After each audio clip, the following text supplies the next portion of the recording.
In this video, we're going to be doing the Magnolia Youth Maxi dress pattern. This is also available in the romper in sizes 12 to 18 to 14 youth. As always, I will link the pattern in the description below. If you'd like to buy this pattern, please use my link because I am an affiliate for Samantha Marie Design. So first, I just wanted to show you how I print out my pattern. Typically, I will only print the size that I need. But when it comes to my bands and cuffs and things like that, I will print out the biggest size available. That way I can just fold that pattern piece down on whatever line or size I need to cut on. I also did this for my skirt pieces. This just saves paper and time so that you're not having to print out every single size in every single pattern piece. Now for my bodice and other pieces like that, I only printed out the size I was going to be using because those are a little bit harder to fold and manipulate. I also have a video on how to do this on my channel if you want to check it out. So for our bodice, I am going to be doing a neckband and the cross back. So first, I highly recommend that you cut out these skirt pieces first because these are going to take the most fabric and you need to cut out 2 of each on the fold. Now I am going to be doing mine a little bit differently. I wanted to have the long maxi skirt with just the ruffle around the very bottom, so that's why I'm cutting mine a little different. So my first pattern piece, I am cutting this on the fold, and I am going to continue that same width all the way down here. And then after I cut that, I'm just going to cut a shorter little ruffle to go around the entire bottom of the skirt. So after I have the skirt cut, now I'm going to go ahead and cut out my cross back bodice. You need to cut 2 of these pieces mirrored, so I folded my fabric up once. That way when I cut this out, I automatically have 2 mirrored pieces. After our bodice, now we're going to cut out our neckband, and we do need to cut this out on the fold as well. After I cut out my neckband, now I'm going to cut out my front bodice piece on the fold.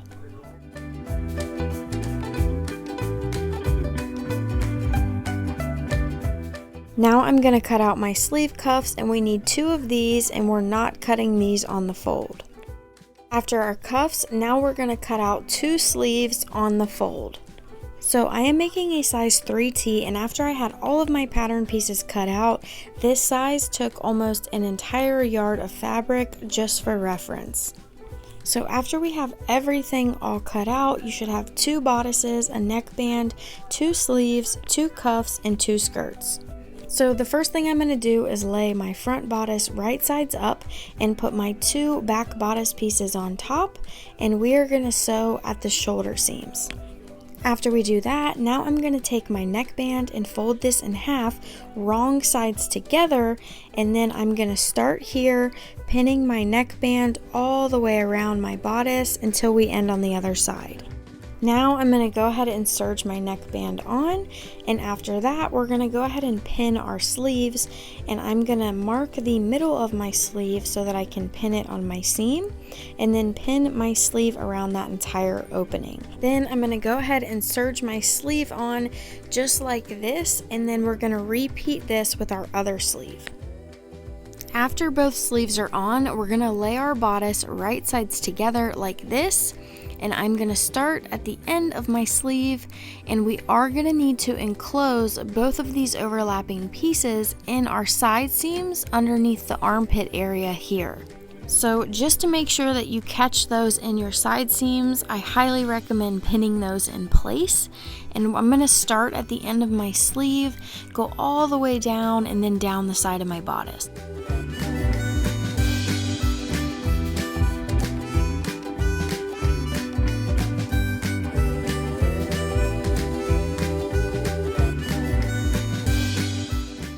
So as you're sewing down your sleeve, when you get to the side seams of your bodice, a little trick to make sure that those seams line up is to lay one of your seams in one direction and then the seam on top in the opposite direction, and that way your seams will line up perfectly.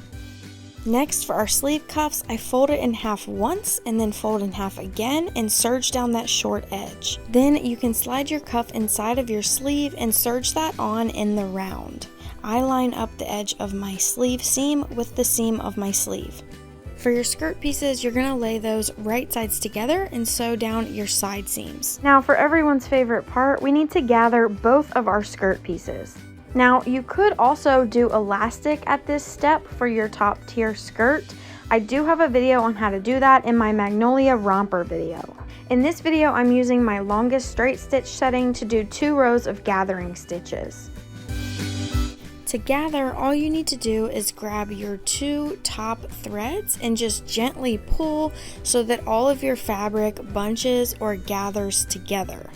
Now for my bottom ruffle, I used my invisible thread gathering hack for that.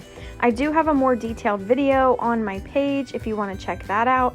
But basically, with using the clear invisible thread, it gathers the fabric for you. Now I'm going to take my bottom tier ruffle and I'm going to lay this right sides together on my top skirt.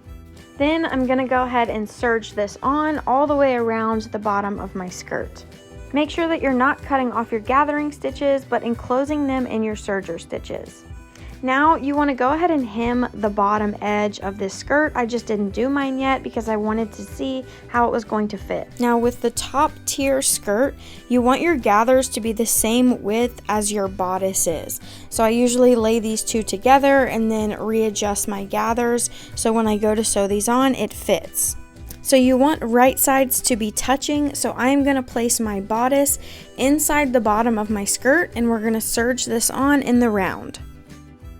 Now when I'm sewing on my gathered skirt, I am cutting off a little of the top edge of my skirt, but just make sure when you do this that you're not cutting off your gathering stitches.